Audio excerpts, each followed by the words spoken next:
Ayan mga kalarga, ayan na po sila. 27 days na sila ngayon. Ayan, ayan oh, ang lalaki na nila. 27 days. Ayan, ayan. Pagdating po ng 1 month nila, kasi ang 1 month nila is December 8. Yan, paiinumin ko na sila ng vitamins. Ang tips ko po dito ng pagpapainom ng vitamins is yung tiki-tiki na pambata. Yan, pwede mo silang painumin, mas lalakas silang kumain at matitibay yung katawan nila sa sakit kasi may full of vitamins yun yung pambatang tiki-tiki. Ayan sila, ang lalaki na, saglit lang palakihin sila. Ayan o. Ayan. Hindi ko pa ito na-degender siguro po baka mga bandang tawag dito, 1 month at saka 10 days. Hindi ako marunong mag-gender ng masyadong maliit pa.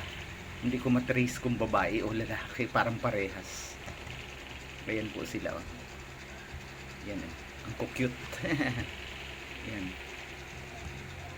Yun yung tatay nila, yun. Pure Cali. 6 months old na yan, yung Pure Cali na yan. Yan. Bababa. Huwag kang bababa. Ayan. 5 lang sila kasi Hindi katulad dati na 7 yung 8.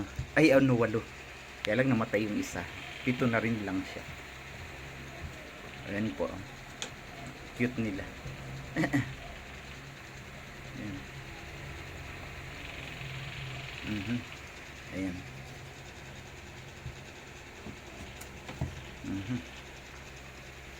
Lilima lang kasi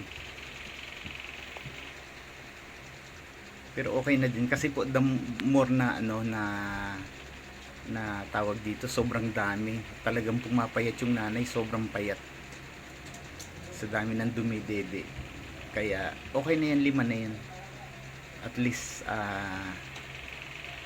Hindi siya gaanong masyadong nalalas pag yung nanay. Ayan po, 27 days. Malapit na silang mag 1 month. Malakas nang magsikain yan, pwede na siyang ihiwalay kasi pag po talaga ako nagwi-win is mga 2 months, pero ngayon siguro mga 1 month at 10 days lang ang gagawin ko. Nahulog yung isa. Ay.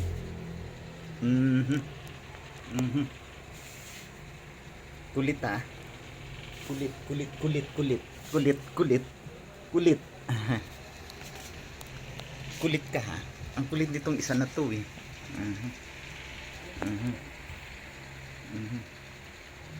Ayan po.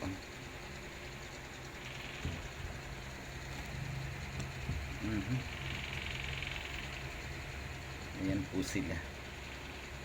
Sige po mga kalarga, in-update ko lang kayo dito sa aking mga alagang rabbit. Maraming salamat po, magandang umaga, at please subscribe my channel, Migs Larga Vlog. Pansamantala muna po tayo dito sa rabbit kasi wala pa akong vlog na charity. Maraming salamat po, magandang umaga.